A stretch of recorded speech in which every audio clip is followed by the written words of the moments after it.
I didn't notice the westbound lane at first, not the real problem of it. At night on Route 6, everything looks the same anyway. Flat desert in every direction. A sky stretched so wide it feels like you're looking at the inside of a giant inverted bowl. No trees, no houses, just asphalt laid in a ruler straight line through emptiness. My first few shifts at the Chevron felt normal enough. Quiet. A little boring. Good for the paycheck I needed. 15 minutes east of Tonopah, one of the loneliest patches of Nevada highway. The kind of place you stop only because your tank is empty or your eyelids are heavy. I was the new overnight clerk, the one who took over at 11 and locked the doors at 6. Ray, or Ray, depending on which of his worn-out name tags he grabbed that day, worked the evening shift before me. He had the half-tanned look of a man who lives mostly under fluorescent lights and the desert sun, always squinting like something was too bright or too far away. On my first night, he handed me a laminated card. 6 rules, printed with an office inkjet and sealed under packing tape. He said corporate made him give it to me, but the card didn't look official. The edges curled slightly, and the font was something like Times New Roman, the kind you use when you're typing fast and printing even faster. Follow these exactly. Don't skip any. Don't improvise. He said it casually, almost like a joke, but he didn't smile. I joked back. What happens if I don't? Ray didn't answer. He just nodded toward the card like it would be explanation enough and walked out into the desert night. I remember thinking, what a weird way to start a job, but I shrugged it off. People made all sorts of harmless rituals to get through late shifts. I assumed that's all it was. The rules didn't seem complicated. Keep the interior lights at exactly 60% brightness between 11 p.m. and 6 a.m. If anyone asked about the westbound lane, say the station didn't service that side of the highway. No elaborating. Never go outside between 2 and 4 a.m. unless a customer needs fuel, and even then stay strictly within the fluorescent canopy. Ignore any knocking on the back door. The delivery schedule was gospel. Anything else was not a delivery. At exactly 3:33 a.m., turn off the radio for 10 minutes. Don't listen to anything during that stretch. If someone asks to use the phone, say the landline is broken, and give them the payphone number instead. I had no idea that this list would eventually feel like scripture, or that it wasn't written to protect the station, it was written to protect the person working inside. But that came later. My real introduction to the westbound lane started on my 3rd or 4th night when I realized something was off. The highway wasn't symmetrical. The eastbound side would sit empty for hours. Then, out of nowhere, a single car would blast through at 40 miles per hour or crawl past at 20, like the driver was afraid to go faster. Those were the ones that stopped. You could almost predict it. Anyone going the wrong speed would eventually pull in, step out of their car, trembling, and try to act normal while they bought coffee or jerky or a pack of gum. But the westbound lane, that was different. Every night around midnight, traffic picked up out of nowhere, cars rolling past in a steady, unbroken stream, 20, 30, 40 per hour. But none of them pulled in. None of them needed gas. None of them slowed. They moved at exactly the speed limit, never adjusting, never wavering, never hesitating, just a smooth, relentless flow of headlights carving the darkness. By the 10th night, it bothered me enough that I brought it up to Ray during shift change. He shrugged like he'd heard versions of that comment 100 times. Everyone's going west, he said. California's that way. People chasing something better. He said it with a grin, but there was no humor in it. Something about the way his eyes flicked toward the westbound lane and then away again made the hairs on my arms rise. Still, I tried to let it go. Maybe the late-night traffic was a quirk of Route 6. Maybe I was imagining patterns because I was bored. I was new here. Everyone feels a little paranoid on lonely highways at night. But something kept nagging at me. If that many cars were passing, why didn't a single one stop? Not even for bathroom breaks. Not even for gas. Not once. That question stalked me through a week of long, quiet hours. It settled in like the desert cold, slow and deep. Then, on my 10th night, someone finally stopped from the westbound direction. Sort of. She came in from the eastbound side, technically, but she drove like someone who'd wrestled her way off the wrong lane by force. A woman in her 40s, white-knuckled on her steering wheel, headlights still on though she'd shut off the engine. She sat at pump 3 for a solid minute before stepping out, and when she finally came inside, she grabbed my arm so hard I felt the bruise bloom under her fingers. "Don't go west," she said. "If you get on that lane at night, you can't stop. You can't pull over. You just drive until sunrise. And most people don't make it that long." Then she let go, shook like she'd said too much, paid in cash, and left. I watched her tail lights fade, almost expecting her to vanish before reaching the horizon. I wanted to believe she was delirious or confused or scared of something ordinary, but I couldn't ignore the detail I'd almost missed. The entire passenger side of her car was scraped raw, as if she'd forced her vehicle across a median at full speed. That was when I started keeping the notebook. Names, makes, times, directions, anything that made sense of the quiet side of the road and the side that was too busy to be real. That was when the story truly began. Once I started tracking the traffic, the pattern sharpened in a way that made my stomach feel hollow. Eastbound, scattered, jittery, wrong speeds, and always stopping. Westbound, a dancing line of headlights, a rhythm too perfect to be human. None of them ever breaking formation. None of them ever touching the brakes. By my 8th night with the notebook, I'd logged 17 customers between 11 and 6. Every one of them came from the eastbound lane. All of them exhausted, some shaking, a few clutching the counter like they needed the contact with something solid, and not one of them wanted to talk about wherever they'd come from. The first truly strange thing happened at 1:47 a.m. I was crouched in front of the cold case, sliding in new rows of energy drinks, when the door chime gave a single, quiet ding. A man stepped in. Late 60s, Reno Aces cap, windbreaker that smelled faintly of dust and diesel. No browsing, no small talk. He walked straight to the counter as if we had an appointment. "You service the westbound side?" Rule 2 thudded through my mind like a hammer. If a customer asks about the westbound lane, say the station doesn't service that side of the highway. Do not elaborate. I swallowed. "Station doesn't service that side." His eyes studied mine, not suspicious, not angry. Something else. Recognition, relief. "Smart kid," he said. "Keep it that way." Then he left without buying a thing. The cold case hummed beside me like nothing unusual had happened. But I found myself glancing through the window toward the lane where no one ever stopped. 15 minutes later came the knocking. 3 slow, heavy knocks at the back door. It startled me enough that I stood before I'd thought about the rule. The delivery knock had that exact rhythm, the pattern they used so I could unlock the loading door without having to ask who it was. I was already halfway to the stockroom when the laminated card surfaced in my memory like a face rising from deep water. "If you hear knocking on the back door, ignore it. The delivery schedule is posted. Anything else isn't a delivery." My hand froze near my keys. I walked back to the front counter instead, forcing myself not to listen. But the knocks came again. 3 identical strikes, same rhythm, same force, as if someone patient and polite was waiting for me to follow procedure. The knock sounded the 3rd time, louder. But that was it. 3 tries, then silence. I waited a long time before I exhaled. When the clock hit 3:33, I turned off the radio. Rule 5 said 10 minutes of silence. No music, no broadcasts, nothing. The rock station cut mid-song, the store falling into a different kind of quiet than before. Like pressing your ear against a cold door in a building you shouldn't be in. The hum of refrigerators, wind rasping over the roof, the faint ticking of the wall clock. I kept my arms crossed, standing behind the counter, trying not to think too hard. But halfway through the 10 minutes, the static began. A faint hiss at first, like interference from a faraway storm. But the radio was off. The red indicator light was dark. The static grew thicker, harder.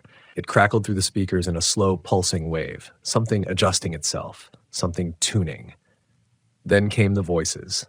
Dozens, maybe hundreds, layered together in a way that made my chest tighten, urgent, overlapping, too scrambled to parse. Not English, not anything recognizable, like people speaking across each other from the other side of some enormous distance. Names, pleas, orders, screams buried under the sound like small animals trapped beneath fallen snow. They weren't coming from the air. They were coming from the radio itself, a radio that was still unmistakably turned off. At 3:43 a.m., exactly 10 minutes later, the voices stopped. The static cut clean, severed like a rope. Silence settled over the store with a heavy finality, and only then did I realize I was standing pressed against the cigarette shelves, 3 feet back from the counter. I didn't remember stepping away. When I clicked the radio back on at 3:44, it returned to classic rock, as if someone had simply paused the world. I should have told Ray the next evening. I didn't. Instead, I kept my mouth shut and went into the next night pretending none of it happened. For 3 nights, nothing did. No knocking, no voices, nothing but the usual trickle of hollow-eyed eastbound drivers and that endless flow heading west. I convinced myself it had been some kind of electrical glitch, a freak event in the circuits, something boring, something with a definable shape, but uncertainty sticks to you like desert dust. By my 14th night, the anxiety sat under my ribs like a coiled spring. That night, Ray came in early with 2 slices of greasy pepperoni from the pizza place in Tonopah. He slid one toward me. "You look like hell," he said. "Thanks." "You following the rules?" "Every single one." He held my gaze for a long moment, studying me the way that baseball cap man had. Then he nodded. "Good. Keep it up. Gets easier after the first month." "What happens after the first month?" "You stop asking questions." He left at 11 sharp, and I took over. I dimmed the lights to 60%, checked the delivery schedule, turned the radio on, same as always. Outside, westbound traffic had begun its midnight march. A steady line of headlights, each spaced so precisely it looked choreographed. I wrote the counts in my notebook without thinking, 18 in the first hour, 22 in the next. But at 1:30 a.m., something new happened, a shape easing into the station from the eastbound lane. A Ford F-250, dust-caked, young guy in a Pearl Jam shirt, hands shaking as he bought a Red Bull. "Where you coming from?" I asked casually. "Cal." He hesitated. "Reno, technically." "You left Reno at 9 p.m.? "Yeah." "That's a 4-hour drive," I said quietly. "It's 1:30. He didn't answer. Just paid, walked to the door, then froze. He stared past the pumps toward the westbound lane. Then he left, taking off east like something invisible paced him. I wrote it all down in my notebook, and only when I closed it did I feel my pulse hammering in my throat. At 2:05, the knocking returned. 3 knocks. Pause. 3 knocks. Pause. Same rhythm. Same patience. But this time, beneath the knocks, something scraped against the metal. A long, slow drag. The sound of nails, too many nails, searching for something to open. I turned the radio up, pretending I couldn't hear it. But the vibrations crawled through the floor, through my shoes, through the thin bones of my feet. The scraping stopped only when a soft chime sounded, the door opening. A woman entered, eastbound, late 50s. Calm. Steady. Almost unnervingly so. "You ever notice how much traffic goes west?" she asked casually. Rule 2 coiled in my mind like barbed wire. "Station doesn't service that side." "I'm not asking about service," she said. "I'm asking if you noticed." I kept my face still. She bought trail mix and water, then turned back to me. October 14th, 1994. Tour bus crash, 38 dead. Every watch stopped at 3:33 a.m. My mouth went dry. She left before I could ask another thing. That was when I checked my phone. October 14th, the anniversary.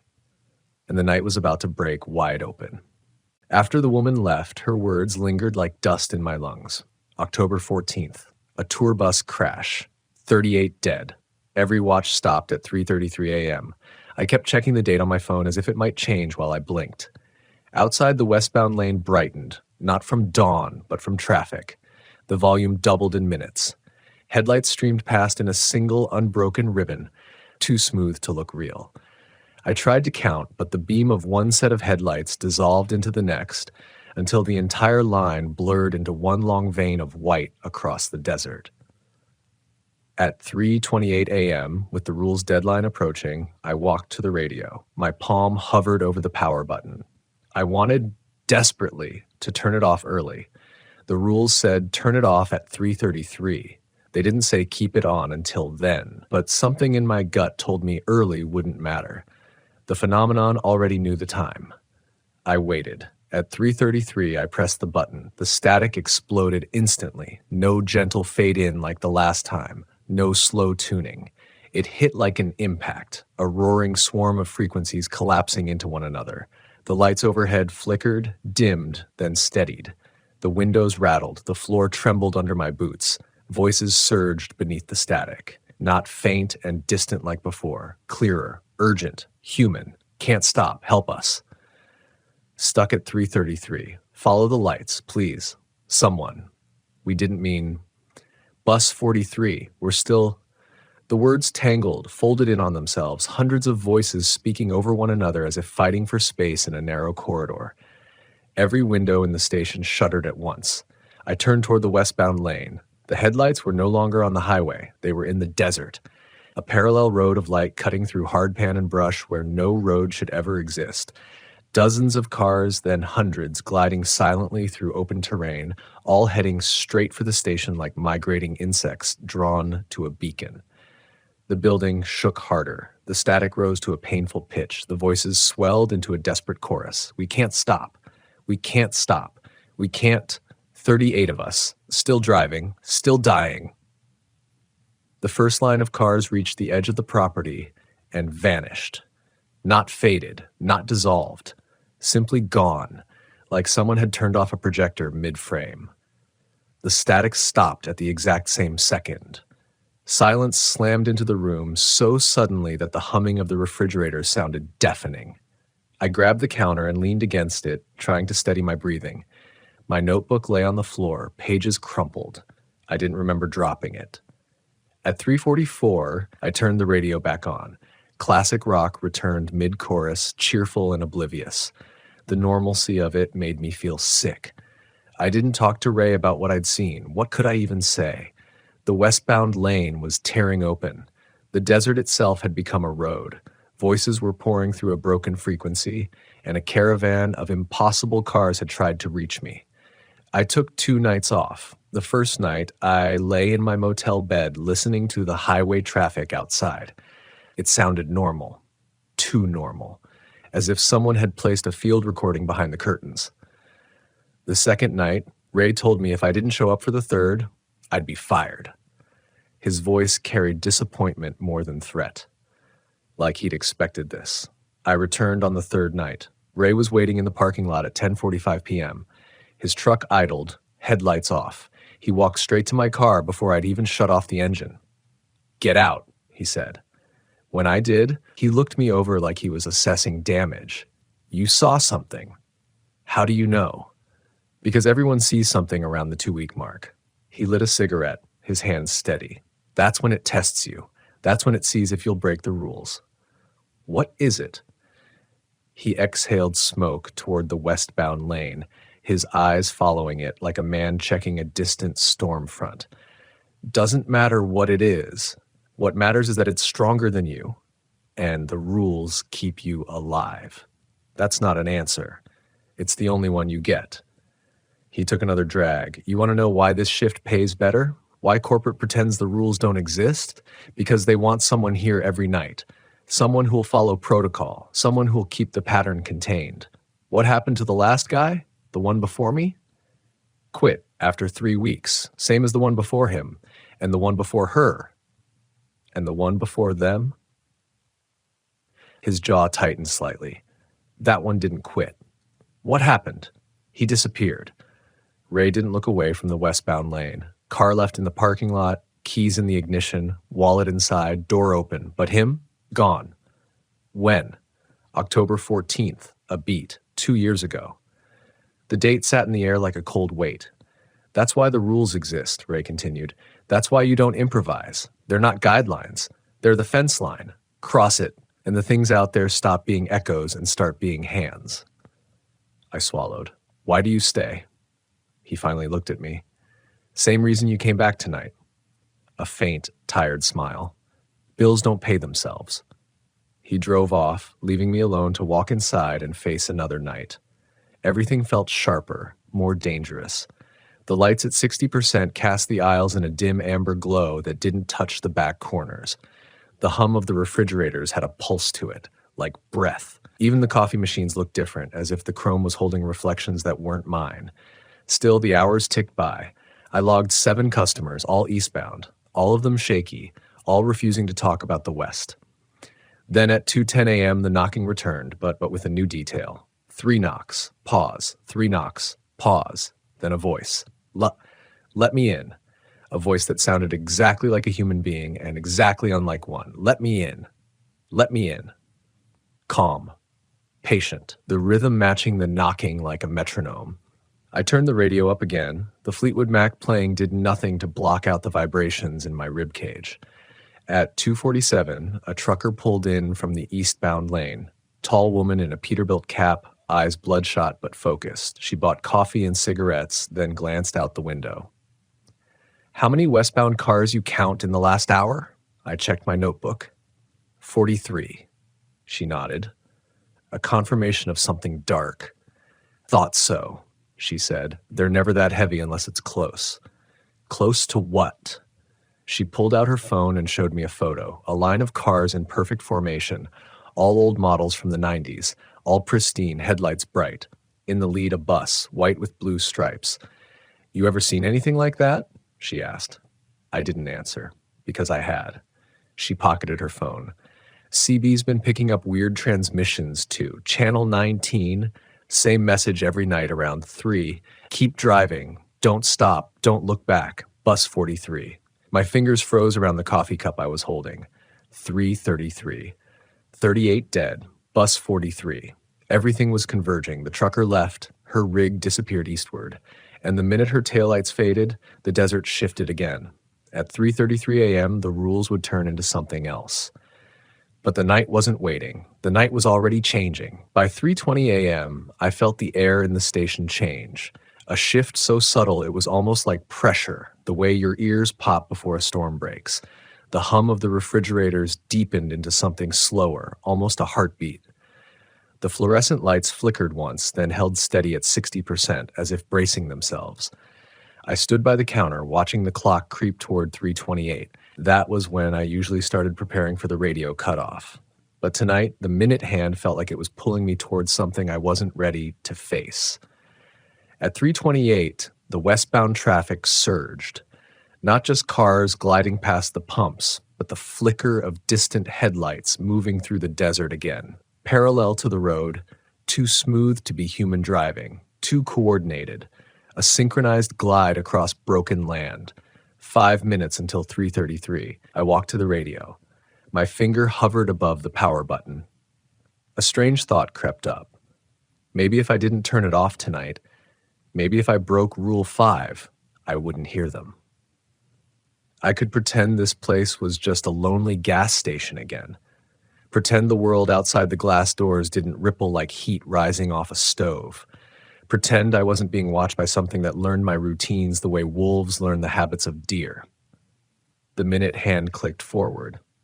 I pressed the button. The static didn't build. It detonated. It roared through the store in a blast that shook the windows inside their frames. My ears rang. Lights dimmed to near black. The hum from the refrigerators fractured into a metallic screech. And beneath the static, the voices didn't whisper this time. They screamed. We can't stop. We're still driving. Help, help, help. 38, 38, 38. It won't let us. Bus 43. We crashed. We crash. We are crashing. We are... The words folded over themselves, a loop within a loop. A scream stuck in time. Then all the windows exploded with light that wasn't from the store. I turned toward the glass doors. The headlights were back. Not dozens. Hundreds. Stretching from horizon to horizon like a galaxy had laid itself across the desert. A river of light, all aimed toward the Chevron. The cars moved in unison, gliding through sand and stone as if the landscape was water. The floor trembled, bottles rattled, a shelf toppled in aisle 2. And among the rushing lights, I saw it. The bus, white with blue stripes, the same color scheme the trucker had shown me in her photo, the same lines the woman from the anniversary story had described. It glided closer, growing enormous in the front windows until it filled the world outside. It stopped 50 feet from the doors. For a moment, a breath, the static cut completely. Then a figure stood inside the bus. Tall. Too tall, rising from the driver's seat like someone unfolding a body that didn't bend the way human joints bend. I couldn't see its face at first. The headlights washed everything out, but as it leaned forward, the light caught its features. Skin stretched too tight across cheekbones. Hollow eyes like someone had scooped out the pupils and left only the shape. A mouth hinged open in a way that made my jaw ache just looking at it. And behind it, filling every row of seats, were bodies, not corpses. Shapes, 38 of them, sitting upright, faces pressed to the windows, not moving, not blinking, not breathing. Their expressions empty, drained of intention like mannequins sculpted from memory. The voices on the radio hit a new pitch, higher, closer, almost audible without the static. We can't stop. We can't stop. We can't. 3:43 a.m. Everything stopped. The static, the trembling, the voices, the lights. The entire world held still. Then the headlights vanished. Every single one of them, plunging the desert back into dark. The bus was gone. The car procession gone. The field of impossible lights gone. Just the real highway again, cold and empty. I stayed frozen behind the counter for 20 minutes before I dared move. My notebook lay where it had fallen earlier, paper warped from the impact of the shelf shaking loose. I didn't write anything down. There was no category in my notebook for what I'd seen. At 4:12, an eastbound pickup pulled in, a Ranger green Ford with mud caked thick around the wheel wells. The woman driving climbed out slowly, as if her legs were stiff from hours on the road. She didn't hurry, didn't look back, didn't seem afraid. But when she came inside, she didn't go for coffee or snacks. She came straight to me. "You're working the overnight," she said. It wasn't a question. "Yeah." She nodded slowly, her eyes drifting to the westbound lane. "You hear anything tonight?" I swallowed. "Static." "That all?" The way she said it made me think she knew there was more. "What do you know about the crash?" I asked. She sighed softly. "The crash doesn't matter, not anymore."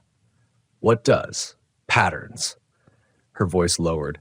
"You think people die in one moment, one impact, one accident, but it's not like that. Places die too, and sometimes the moment doesn't end. Sometimes it loops so hard the living feel the echo." She looked at me then, really looked. "You felt it, didn't you?" I didn't trust myself to speak, so I nodded. "The westbound isn't for the living," she said. "Not at night, not on October 14th, not at 3:33. She bought a bottle of water, walked out, drove off without hesitation.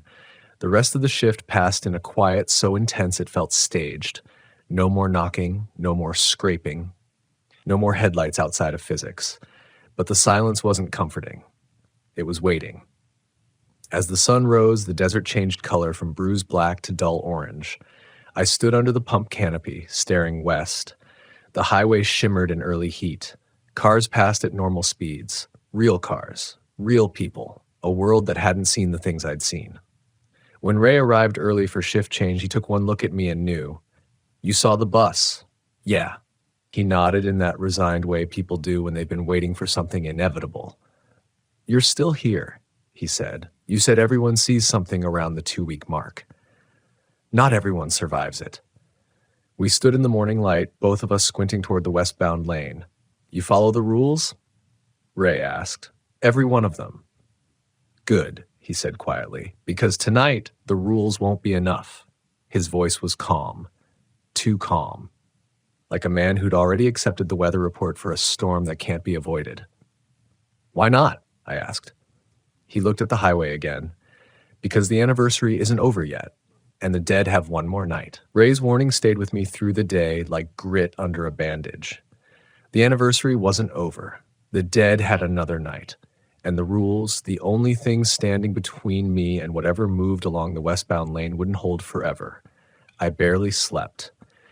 Every time my eyes closed, I saw that stretched face leaning forward from the bus windshield. I heard the voices tangled in the static, the way they almost sang, almost begged. When I finally drifted off, the dreams were nothing but endless headlights flickering across sand, forever heading west, forever driving toward a horizon that didn't exist. By the time I returned to the station that evening, my nerves felt raw. The sky was still copper from sunset, and the heat hadn't fully lifted from the pavement. Ray wasn't waiting in the parking lot this time. I found him inside, leaning on the counter with a half-empty cup of burnt coffee.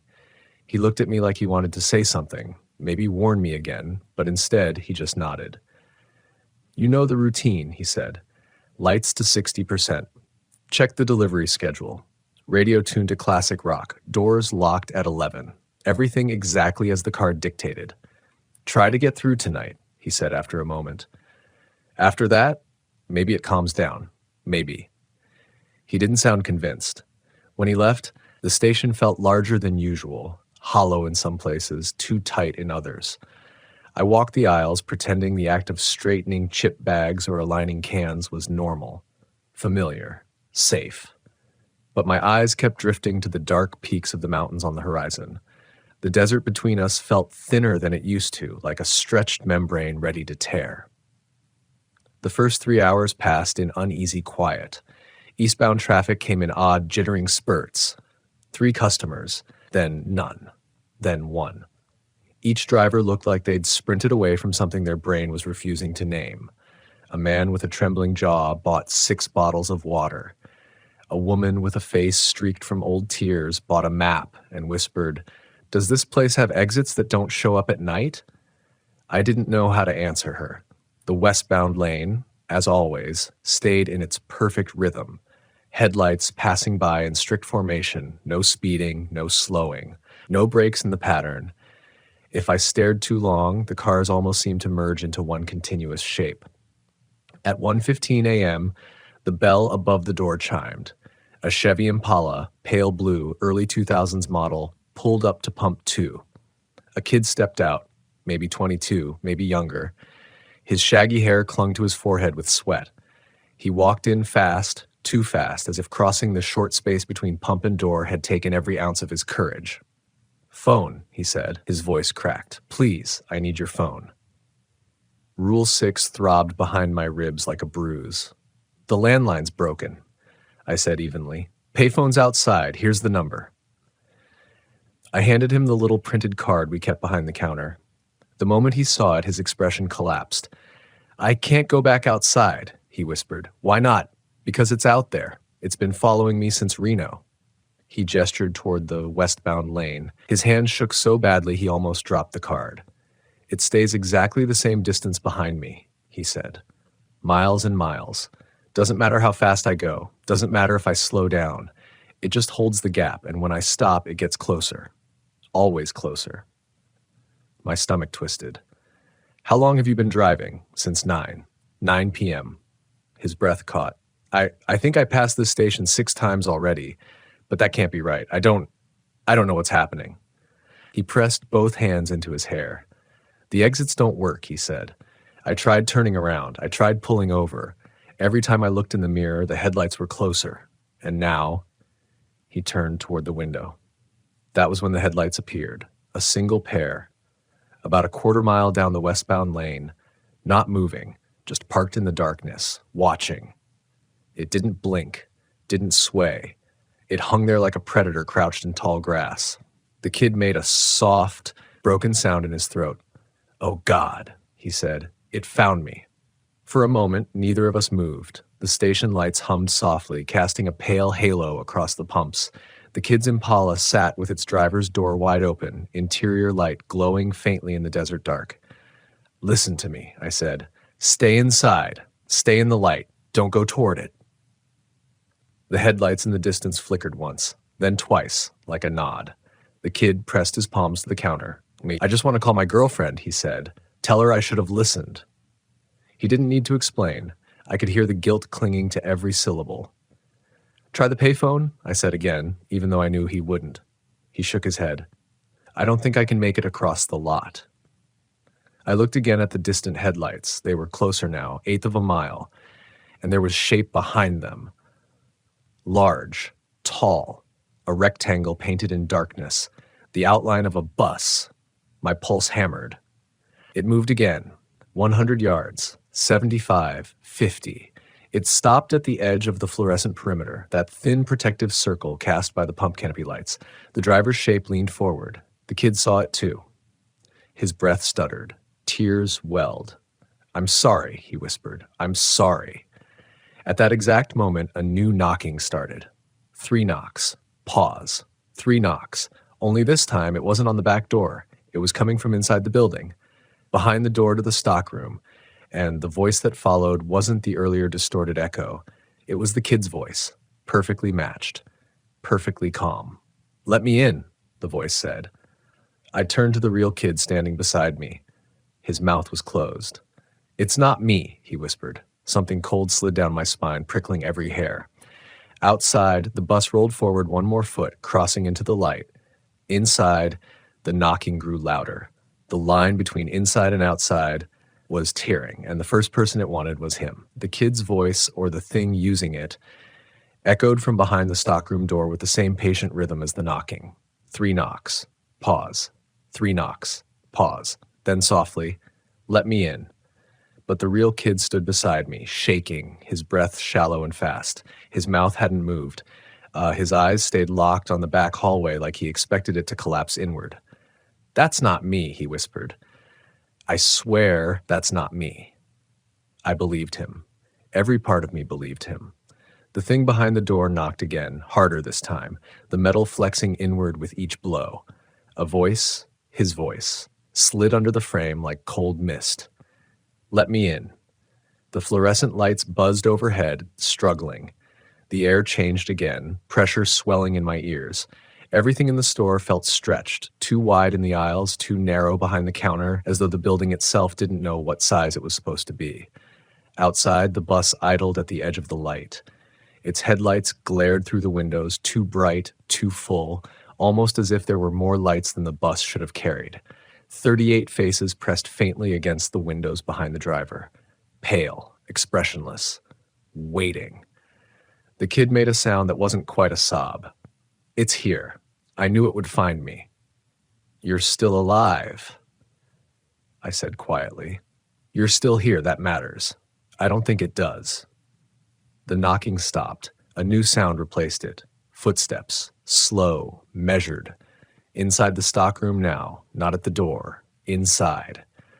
Rule 4 said to ignore knocking. It said nothing about footsteps. My throat tightened. Something had gotten in. The kid backed away from the hallway.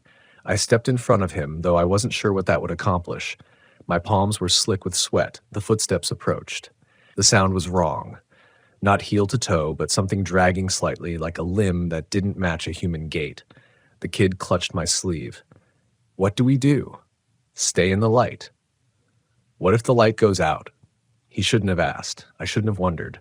Because as soon as the question formed in the air, the closest fluorescent bulb flickered. Inside the hallway, the footsteps paused. Whoever, whatever, was there was listening. The kid squeezed my arm. It wants me. No, I said. It wants anyone who breaks the rules. He looked at me with a grief I didn't know how to answer. I broke them the moment I got on the westbound. I didn't want to agree with him. I didn't want it to be true. But the headlights outside, that singular pair that hunted him down the highway, burned at the edge of the pump light like 2 eyes waiting for a door to crack open.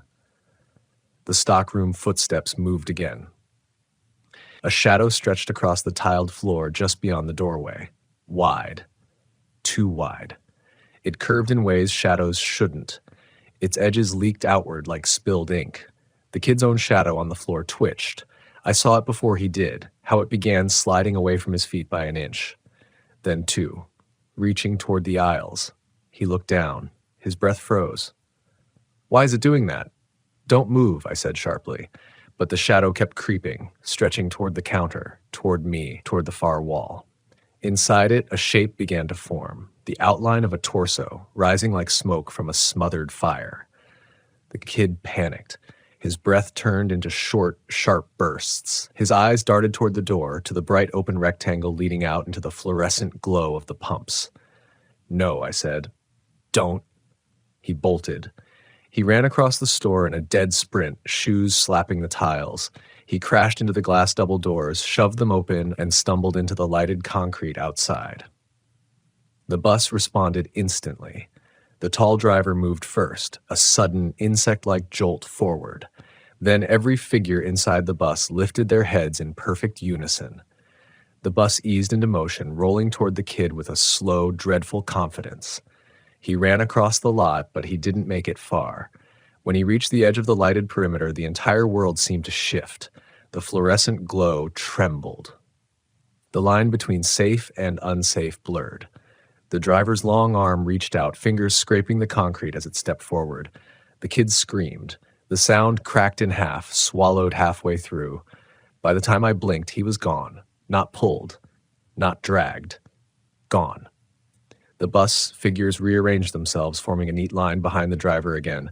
38 silhouettes, all facing forward. The bus reversed, gliding back to the very edge of the light. Waiting. Its headlights flickered, like it was breathing. I stared at the spot where the kid had been. His Impala still sat at pump 2, driver's door open, interior light on. A jacket still lay on the passenger seat. Keys dangled from the ignition. The car looked untouched, like the driver had just stepped inside to grab a drink. But there was no trace of him. Only the quiet hum of the pump canopy and the echo of a scream that had never fully formed.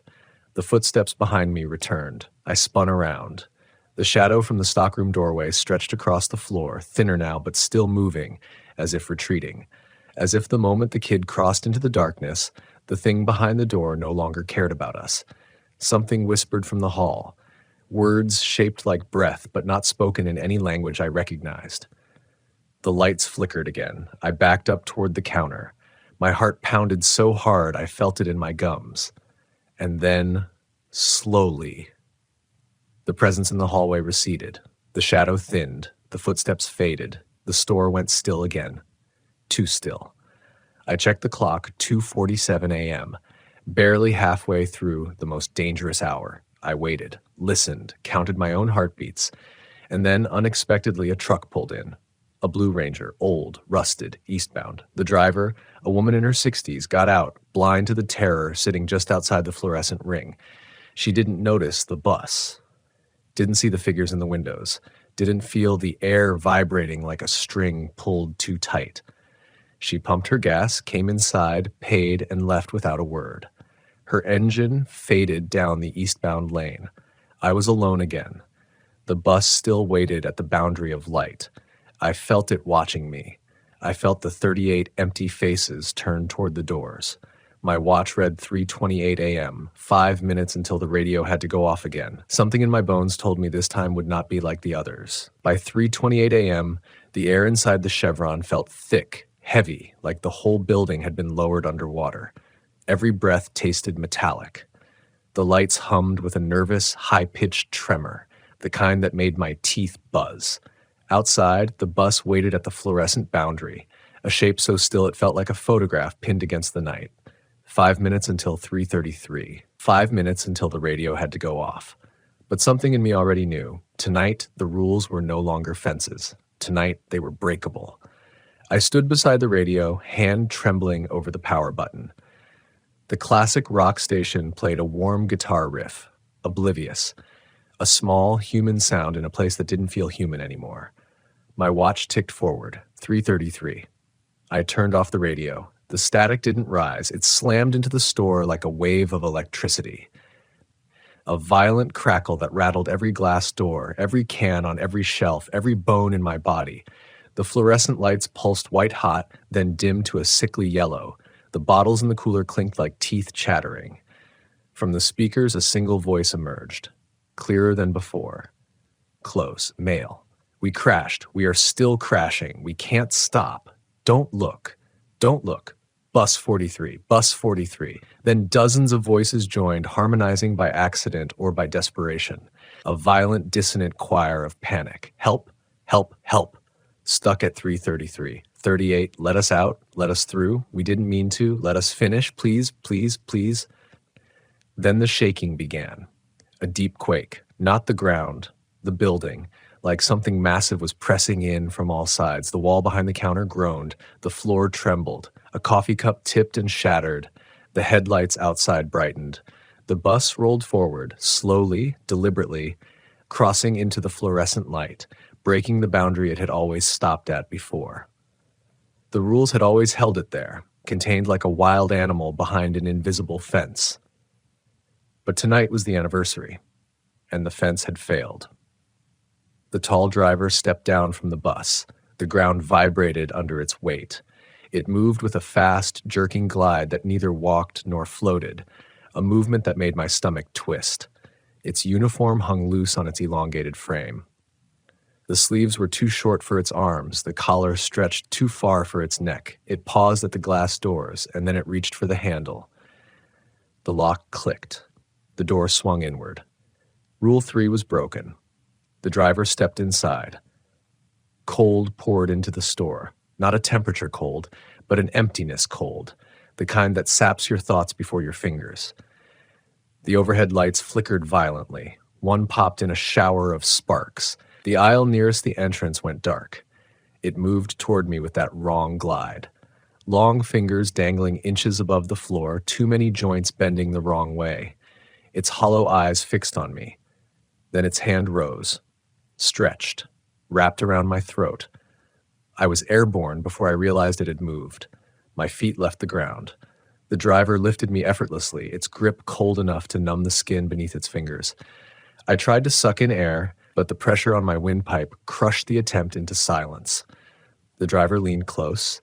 Its mouth opened. Inside was darkness, not an absence of light, an absence of anything, a depth that had no end, and from that darkness came the sound of voices. Dozens, hundreds, all trapped within a single endless throat. Help us. We crashed. We're still driving. Don't let it. Don't. And beneath them, one voice I recognized. The kids. Let me out. Please, let me out. My vision blurred. Spots of light sparkled at the edges. My hands clawed at its wrist, but the creature didn't react. It just held me there, suspended between now and nothing, staring into me like it wanted to see how far my fear went. Then suddenly, everything stopped. The static cut out. The lights steadied. The grip around my throat loosened. The driver tilted its head as if listening to something behind me, something I couldn't hear. It dropped me. I hit the floor hard.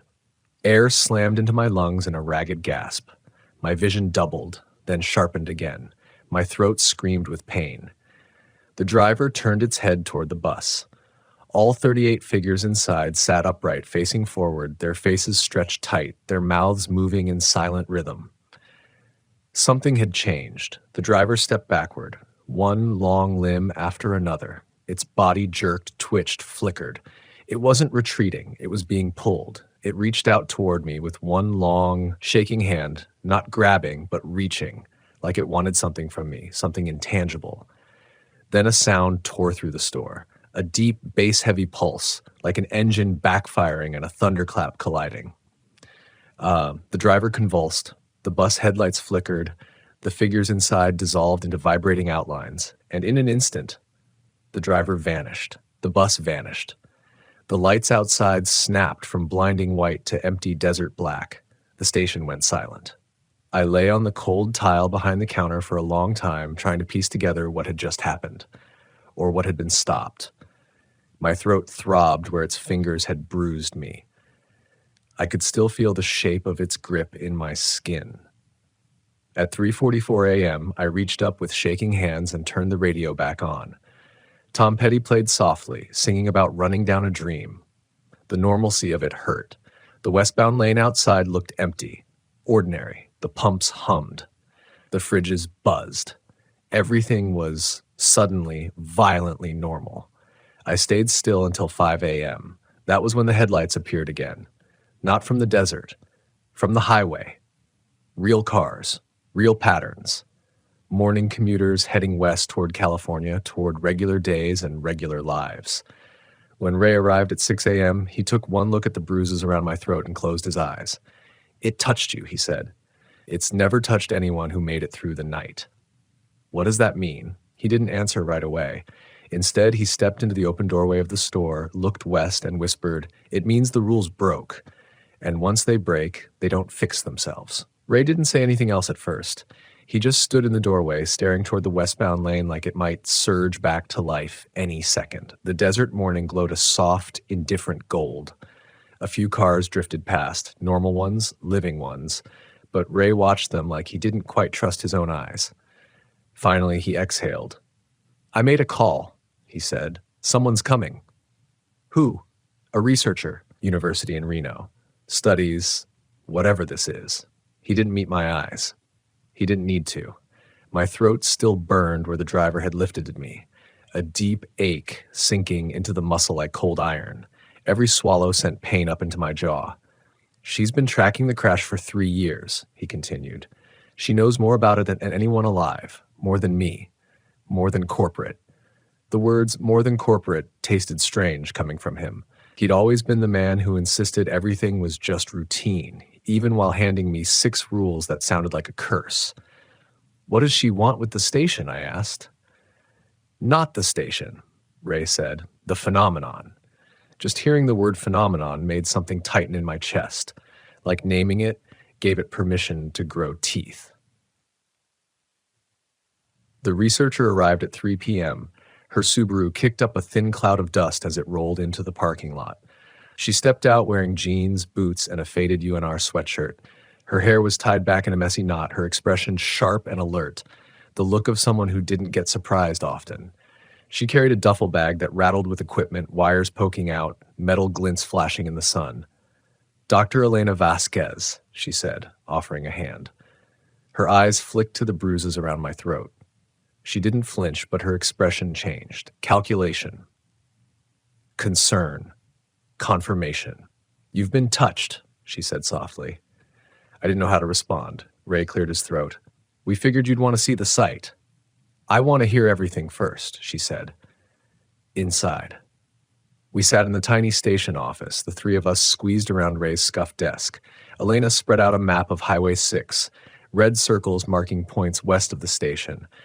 Clusters of them spread between Tonopah and Ely. She tapped the largest circle. Mile marker 68. The crash site.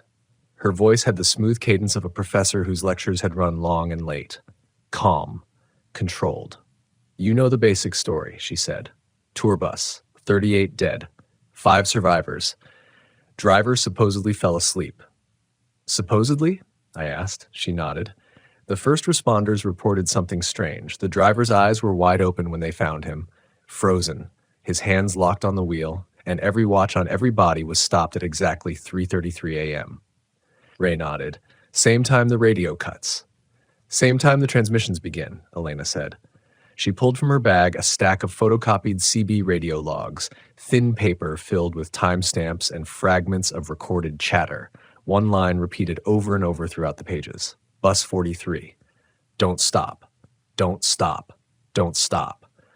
Another line appeared only 3 times across all transcripts. "We didn't mean to. We can't get out." I felt cold creep up the back of my neck.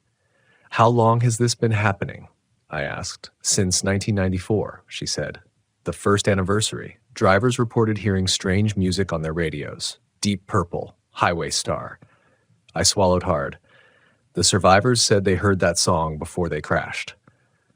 "They all heard it," she said. "Even the ones who were asleep, even the ones nowhere near the sound system. It came from nowhere and everywhere." She pulled out a digital recorder and pressed play. A crackle of static poured through the tiny speaker.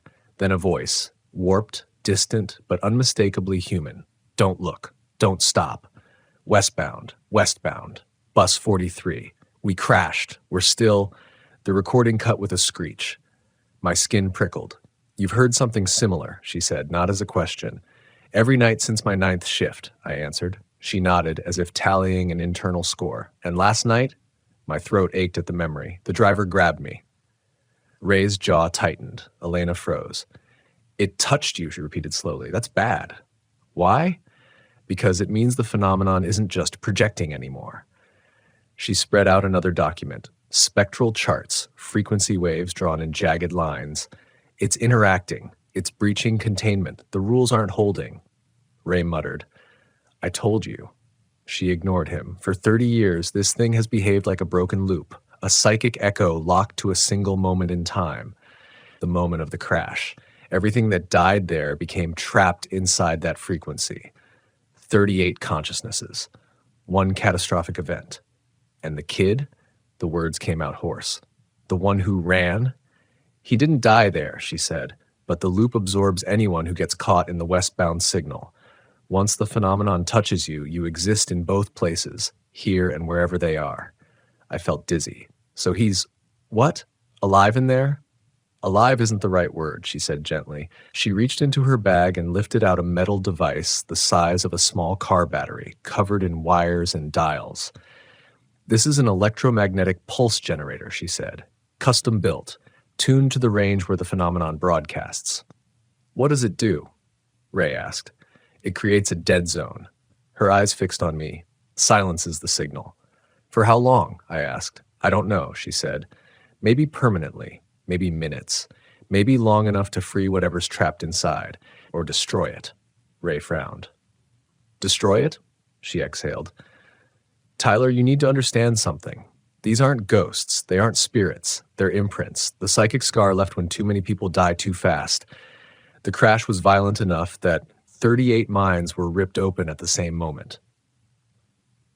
And they got stuck, I said quietly. Yes, and every year on the anniversary, the loop amplifies. It grows louder, more defined, and when people disappear on Highway 6, they feed it. Disappear? I echoed. Mile marker 68 has claimed at least 32 documented travelers in 30 years, she said. Mostly loners, mostly westbound. But unofficially, I estimate closer to 100. I stared at her. Corporate knows about this? Corporate doesn't want to know, she said. If they acknowledge it, they're responsible. So instead, they pay hazard money and pretend these rules don't exist. Ray stared at his burned hands. They only care if the store keeps the phenomenon contained. Elena nodded. Until last night, when the driver touched you, when it stepped inside the store. My throat pulsed with pain. So what do we do? I whispered. She pointed at the map. We go to the source, she said. Tonight, mile marker 68. We place the generator at the exact crash site and detonate a pulse at 3:33 a.m. Ray's face drained. That's suicide. It's the only way, she said. Her eyes returned to me. You've been touched by it, Tyler. That makes you a beacon. Either we stop it tonight, she paused, or you join it next year. We left the station just before 10 p.m., when the desert still held a thin skin of heat from the day. Ray drove his truck, knuckles pale against the wheel. Dr. Vasquez sat in the back seat, surrounded by her equipment, quietly checking wires, flipping switches, humming with the calm focus of someone who had rehearsed this moment for years. I sat in the passenger seat, rubbing the bruises on my throat. They pulsed with each heartbeat, a reminder of the touch that shouldn't have been possible. A reminder that something had crossed a boundary last night, and that the boundary no longer meant anything. We rode west down Highway 6, headlights carving a narrow path through the darkness. The road stretched flat and straight ahead, a ribbon that refused to curve or forgive. The desert around us was silent, save for the low hiss of wind against the windows. How many people have you talked to? I asked finally, breaking the quiet. About the phenomenon? Elena answered without looking up from her device. 83. Survivors, truckers, locals, first responders. Most people don't want to talk about it twice. Why not? Because the more you describe it, the more real it becomes. And real things can reach you. Ray snorted under his breath. Great pep talk. She continued adjusting her dials. I didn't come to scare you. I came to end this.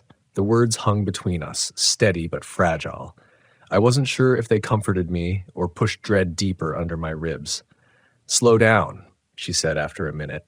We're getting close. Ray eased off the gas. The truck rolled to a stop beside a faded metal sign on the shoulder. Mile 68. A spot so plain it almost offended me. A few rocks, a flat stretch of sand, a slouching clump of sagebrush. Nothing to mark the site of one of Nevada's most brutal crashes. Nothing to indicate that dozens had died here and never truly left. I stepped out. The air was cooler now. A thin, restless wind slid across the asphalt and tugged at my sleeves, carrying the faint scent of dust and juniper. Far off, an engine whined on the highway, but out here everything felt suspended, emptied of direction. Elena set the generator in the dirt and began connecting wires. The machine buzzed with a soft, ominous hum. "Do you feel it?" she asked. "Feel what?" But I already knew. Something pressed against the inside of my skull, a low, vibrating pull, like an invisible tide drawing backward, a subtle pressure that made the hairs on my arms rise. Ray lit a cigarette, even though his hands shook. "This place always feels wrong," he muttered. Elena pointed at the pavement. "The bus went off the road here, rolled down that embankment. The survivors crawled out somewhere along that ridge." I followed her gaze. In the distance, the sagebrush swayed in the wind, except one cluster didn't. It stood perfectly still, unmoving, watching. I blinked and the illusion broke, or pretended to. The brush shivered like everything else. Ray whispered, "Don't stare too long. It stares back." We worked by flashlight. The truck sat behind us like a silent witness. Elena double-checked every cable, every battery pack, every coil. The hum grew stronger. "Once I activate the generator," she said, "we won't be able to stop it. It has to run through the entire pulse sequence." "Meaning," Ray said, "meaning if something goes wrong, we ride it out." The wind picked up. The desert around us seemed to inhale. A distant rumble trembled across the asphalt. I turned. Headlights. Far down the westbound lane, a line of lights slid through the darkness in perfect form. A procession. Too many to count. All moving at identical speed. "They're early," Elena whispered. "Much earlier than last year. The phenomenon is accelerating." Ray backed toward the truck, cursing under his breath. "We should go. We should go now." "We can't," she said sharply. "If we leave, the loop continues another year, and Tyler might not survive the next one." She looked at me then, really looked. Her eyes reflected the approaching headlights. "He's been touched. The signal knows his frequency now. It will follow him. He'll see things even when the rules are followed. He won't last until next October." The truth landed in my stomach like a stone. Ray ground his cigarette into the dirt. "Fine, then let's get this over with." Elena held up a small metal switch. Her thumb hovered over it. "When I flip this, the generator will ramp up to a pulse at 3:33 a.m. sharp. The energy needs to build. We need to keep it safe until then." I checked my watch. 11:54 p.m. Hours to go. Too many. "Tell us what to expect," I said. "The phenomenon will try to stop us," she said simply. "That's all you need to know."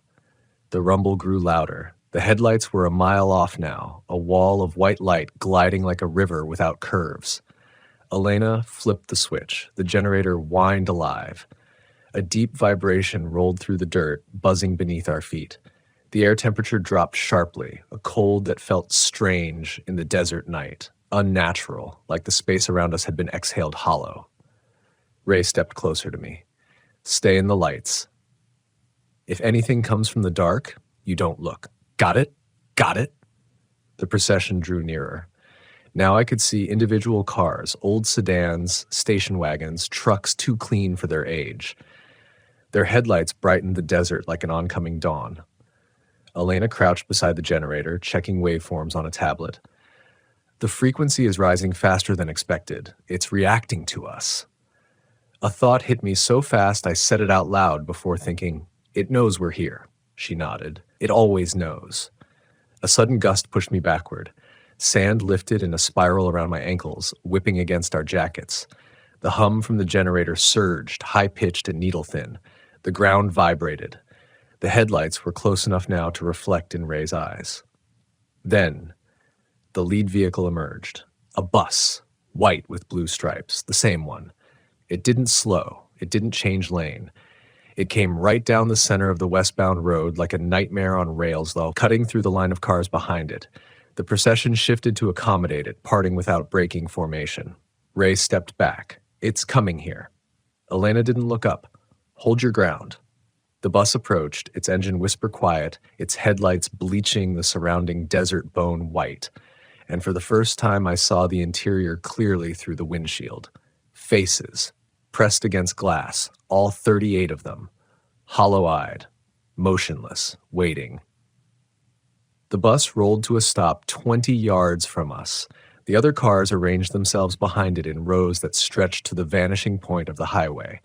Elena rose slowly. Her voice was barely above a whisper. It's time. The desert held its breath. The doors of the bus hissed open, and the tall driver stepped out. The driver emerged from the bus like a shadow separating itself from the night. Tall, thin, joints bending in unnerving arcs, its uniform stretched over limbs that didn't belong to any human frame. It stepped onto the asphalt with a slow, deliberate weight, and the ground trembled under it.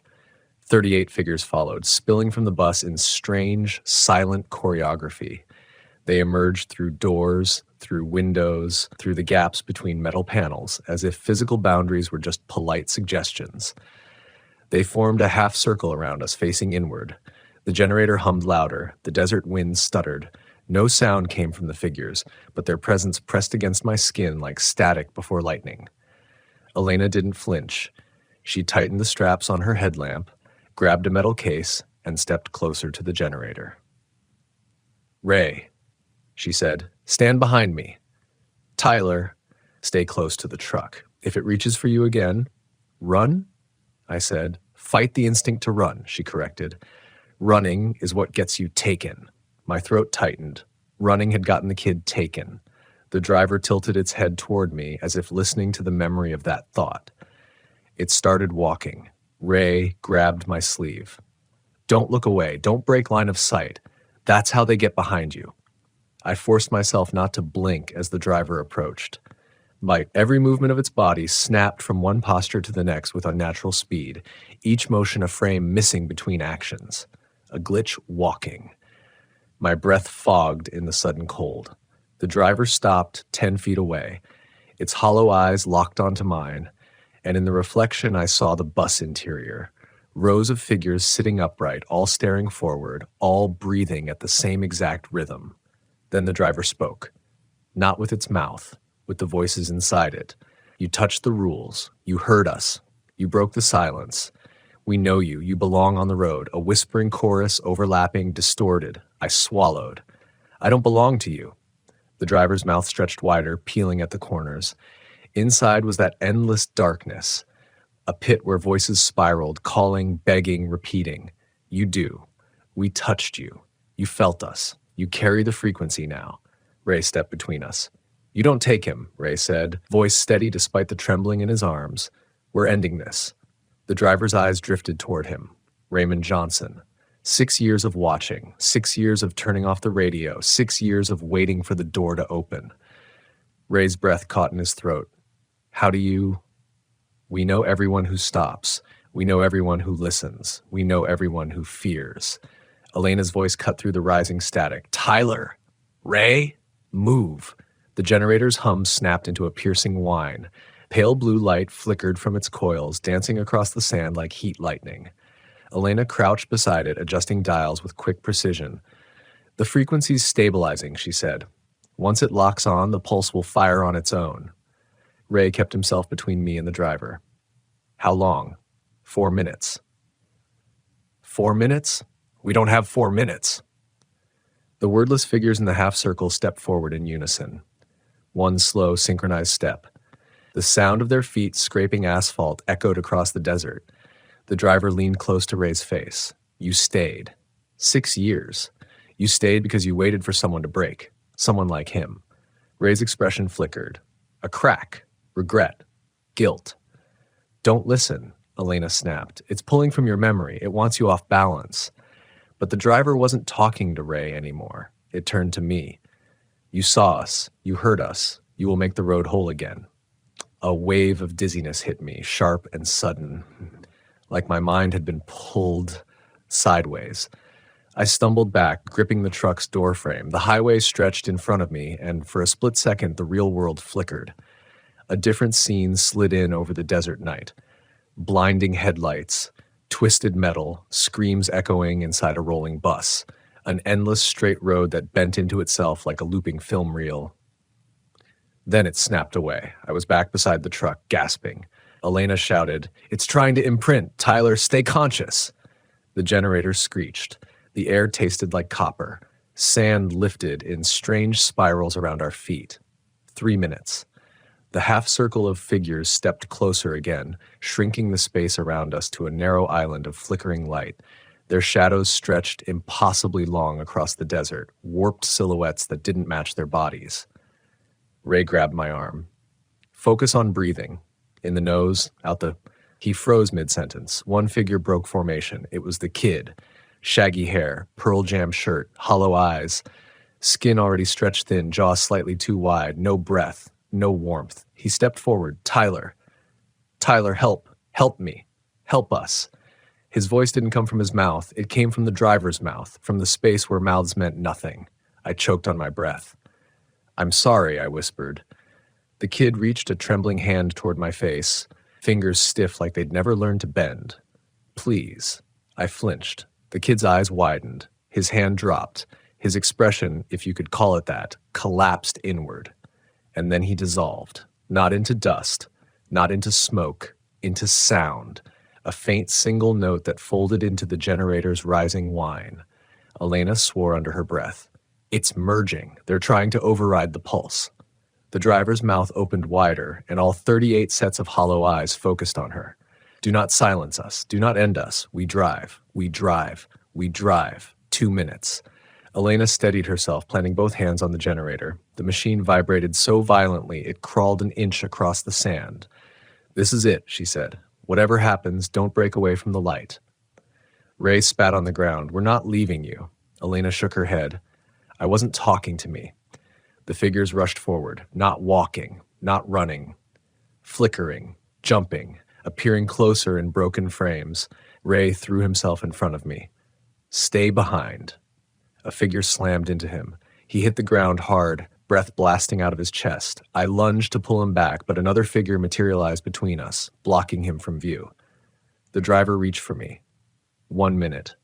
Pain stabbed through my throat at the memory of its grip. My vision vibrated. My knees threatened to buckle. Elena shouted, "Tyler, give it something it doesn't expect." "What?" "Resist the imprint." Think something random, something human. The driver's hand rose. My mind panicked, and the only human thought I could summon was, "I hope the coffee pot is off." Ridiculous, inconsequential, but real. The driver's arm twitched. 40 seconds.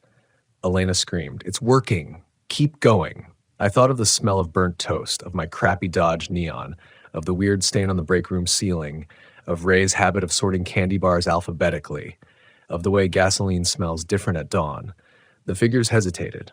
The driver jerked backward, not retreating, but glitching, as if my thoughts were static interference. Elena braced herself over the generator. 20 seconds. "Tyler, now. Think of anything that doesn't belong on a highway."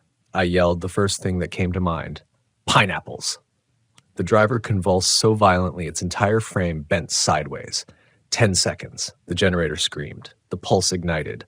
A blinding sphere of white-blue light erupted outward, swallowing the desert, the cars, the bus, the figures, the driver.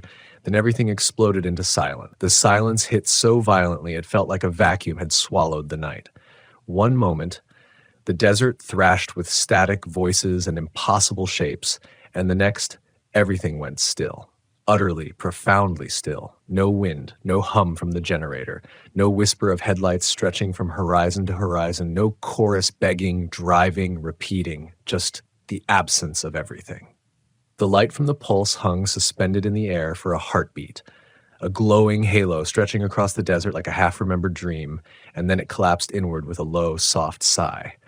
Darkness returned. Real darkness. My chest convulsed, air rushing back into my lungs. The world reeled sideways. I stumbled, bracing myself against the truck, vision fractured by bright afterimages. "Elena?" My voice broke. A figure rose from the ground a few yards away. "Doctor?" Vasquez staggered to her feet, breath ragged, hair half out of its tie. "I'm here," she managed. Pulse discharged. Ray groaned somewhere behind me. I scrambled toward him. He was sprawled on the road, dust sticking to his jacket and cheeks, one hand pressed against his ribs. "You alive?" I asked. He coughed. "Define alive." I helped him sit up. His eyes were unfocused, darting around like he expected figures to materialize from the shadows at any moment. But there were none. Highway 6 lay empty and quiet as a grave. No bus, no procession, no watchful eyes in the sagebrush. Just a long, lonely stretch of Nevada asphalt illuminated by the faint glow of our truck's headlights. The generator sat smoking on the ground, half melted, metal warped into a curled, scarred mass. Whatever it had been before, it was nothing now. A husk, a burned-out battery of broken parts. Elena limped toward us, clutching a notebook. "We need readings," she said. "If the signal's gone, the EM levels should." She froze mid-sentence. Her eyes widened. Ray and I turned together. Out in the darkness, faint shapes drifted upward like embers escaping a dying fire. Dozens of them. Maybe hundreds. Small flickers of pale light rising silently into the sky, each one wavering like a candle flame caught in slow-motion wind. The remnants of the 38. The others who had vanished over the years. Even the kid. They rose without sound, without resistance, ascending in gentle arcs toward the stars. Some moved quickly. Some seemed hesitant, drifting in slow, trembling spirals. But all of them went upward. Ray removed his cap, holding it over his chest. "Damn," he whispered. I swallowed the tight knot in my throat. "Is that them?" Elena's voice softened. "Energy doesn't disappear, trauma doesn't disappear, but it can change form. It can release." Ray wiped a hand across his face. "So they're free?" She hesitated. "Or gone," she said quietly. "But gone is sometimes another kind of free." One last flicker rose, smaller than the rest. It drifted close enough for me to see its faint glow shimmer in the air like the outline of a face. Shaggy hair, wide eyes, a mouth that no longer stretched in silence. My breath caught. The kid. His form hovered for just a moment. I couldn't see expressions on a thing made of light, but something in its posture, a slow incline of its shape, felt like gratitude. Then it rose and vanished into the dark above. The night remained still, a deep stillness, a human stillness. Ray exhaled shakily. "We did it." Elena closed her eyes. "Yes, for now." Those two words carried weight. I didn't ask what she meant. I wasn't ready to hear about theories, residual signatures, or lingering echoes. Not yet. Not tonight. The drive back to the station felt different, the kind of different you only notice when something heavy has been lifted off the world. The truck's headlights painted the highway in honest colors again. No flickering illusions. No phantom cars. Ray watched the road with a mix of exhaustion and disbelief. "Feels like waking up after a nightmare," he muttered. "More like walking out of one," Elena said. I leaned my head against the cool window glass, focusing on my breathing. I didn't want to sleep. I didn't trust whatever my brain would conjure, but my body ached for rest. The bruises on my throat pulsed dully. "What happens now?" I asked. Elena hesitated. "The phenomenon should be gone," she said. "Permanently disrupted, but I'll monitor the readings monthly to confirm." "And the rules?" Ray asked. She smiled sadly. "If the frequency is gone, the rules were containment, not prophecy." Ray grunted. "So they're pointless now." "Pointless," Elena agreed, "but not useless. They kept you alive long enough to end this." I touched the tender skin at my throat. "It wanted me. It wanted anyone it could reach," she said gently. "You were just open." I didn't like the sound of that. I didn't ask for elaboration. We reached the Chevron lot just before dawn. The lights over the pumps flickered to life automatically, bathing the asphalt in soft white. Ray put the truck in park and rested his hands on the wheel. They trembled for the first time since I'd known him. "You two go home," he said. "I'll lock everything up." "You sure?" I asked. He nodded. "I've been waiting 6 years for this night. I need a moment." I didn't argue. The desert sky warmed from black to deep blue as Elena and I stepped out. She squinted toward the horizon. "It'll take time for your head to feel normal," she said. "You'll probably hear echoes for a few days. That's just your mind decompressing." "What about the others? All those people who disappeared?" Her face softened. Maybe they moved on with the 38. Maybe they were released. Maybe the versions you saw were never fully them, just imprints. And the kid? For him, she said quietly, I choose to believe the light meant freedom. We stood there in silence. Something rustled in the sagebrush, just a rabbit this time, a real one. Soft feet pattering across the sand, normal, ordinary. A word I hadn't trusted for weeks. Elena gathered her gear, slinging the duffel bag over one shoulder. I'll be back in a month, she said. Take it easy. Drink water. If the bruises worsen, see a doctor. Tell them it was a fall. They'll believe that. She offered her hand. I shook it, feeling something solid and grounded return to my chest. And Tyler, she added, yeah? You should choose what you want to do now. You don't owe this place anything. I watched her drive away, Subaru tires crunching over gravel. The sun peeked over the ridge, turning the sky soft and gold. Ray leaned in the doorway of the station, arms crossed, watching me with the faintest smile. You coming back tonight? He asked. I considered the question. The empty highway stretched behind him, a highway finally free of echoing headlights, phantom buses, or trapped souls looping their last seconds forever. For the first time, the westbound lane looked alive. You know what? I said. Yeah? I smiled. I think I will. 3 months have passed since the night we broke the loop. 3 months since the desert glowed with drifting lights. 3 months since Highway 6 finally went quiet. Not the haunted quiet from before, but the kind that belongs to real places, to real mornings, to real people. Tonopah looks the same, but I don't. Sometimes trauma doesn't leave scars you can see. Sometimes it leaves habits. I still tense when I hear static. I still check the pump lights twice a night. I still glance toward the westbound lane every time headlights streak past. But now the cars that pass are real, and they stop. Half of them pull in for gas or snacks, or to stretch their legs and complain about desert miles that never seem to end. A few even ask for directions, real, living people on journeys that actually have destinations. It's strange how beautiful ordinary act can become after you've lived through something that tried to make you part of an endless night. Ray threw away the laminated rules 2 weeks after the Pulse. Just walked in one afternoon, tore them off the bulletin board, and tossed them in the trash. You sure? I asked. He nodded. Yeah, kid. I've been checking. Nothing's knocking, nothing's whispering, radio's clean. We're free. But he kept the paper in his truck anyway, tucked between the sun visor and the roof. I pretended not to notice. Old habits. Beth, the new overnight clerk, started 3 weeks after the Pulse. She's 19, bright, sarcastic, and works 3 nights a week to pay community college tuition. She has never heard a voice from the radio at 3:33 a.m. She has never seen a bus glide through the desert without tires touching the sand. She has never heard knocking that wasn't a delivery driver. And I plan to keep it that way. Why are the lights at 60%? She asked on her second night. Energy saving, I lied. She shrugged and went back to stocking the chip aisle. She didn't notice me staring at the westbound lane, where a single pair of headlights trailed into the distance. Not ghostly, not endless, just a family in an SUV talking about playlists too loud. The kind of headlights that stay in one reality. Ray's hands healed, but the skin remains pale and scarred from the generator's heat. Sometimes I catch him staring at them, jaw tight, like he's holding on to something heavier than worn skin. I don't ask. He doesn't volunteer. We developed a rhythm between shifts. He closes the books at 10:45 p.m. I come in at 11. He asks if I slept enough. I lie and say yes. He lies and says the same.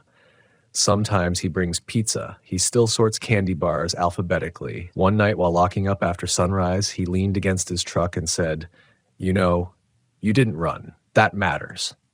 I almost did, I admitted. Almost doesn't count, he said. If it did, the desert would be full of ghosts. We didn't talk more than that, but the moment stayed with me. Dr. Elena Vasquez returns once a month. She runs measurements, checks the EM spikes, scans the airwaves.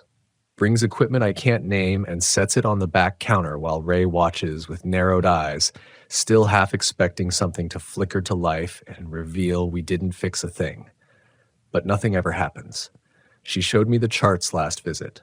Smooth lines, quiet readings, no fractures or spikes or distortions. This is what silence looks like, she said.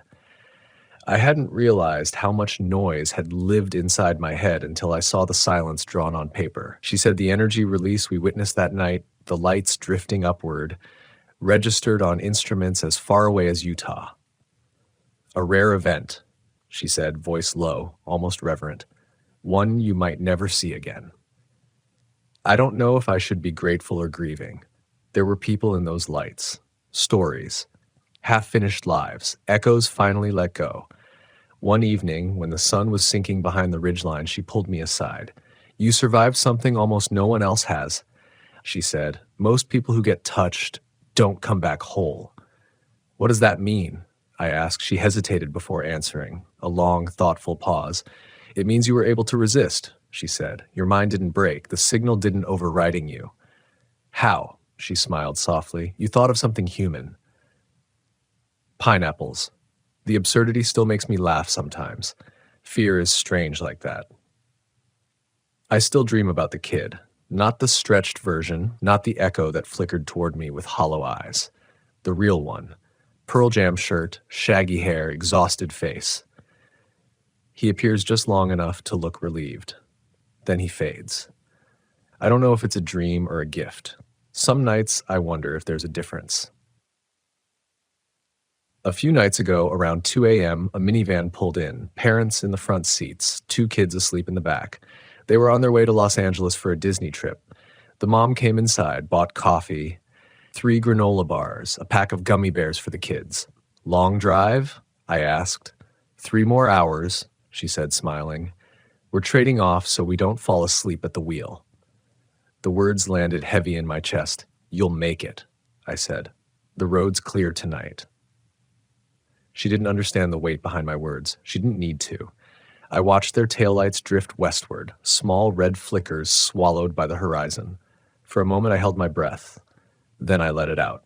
Nothing followed them. Nothing watched. Nothing pursued. Nothing repeated the same eternal path. They were just a family going where they meant to go. Some nights when the desert is especially still, I lean against the doorframe of the Chevron and listen. Not for knocks, not for static, not for a bus engine whispering across the sands, just for the silence. And the silence feels honest now, not like something waiting. I still don't know if what we did that night saved the people trapped in the loop or simply let them fade. I don't know if they knew they were gone for 30 years or if it felt like a moment. I don't know if they reached whatever they were reaching for when they rose into the sky. But I do know this. They're not trapped anymore. No one is. And that has to be enough. My name is Tyler Walsh. I work the overnight shift at a Chevron station in Tonopah, Nevada. And for the first time, it's the most boring job I ever had. And I am grateful every night for that.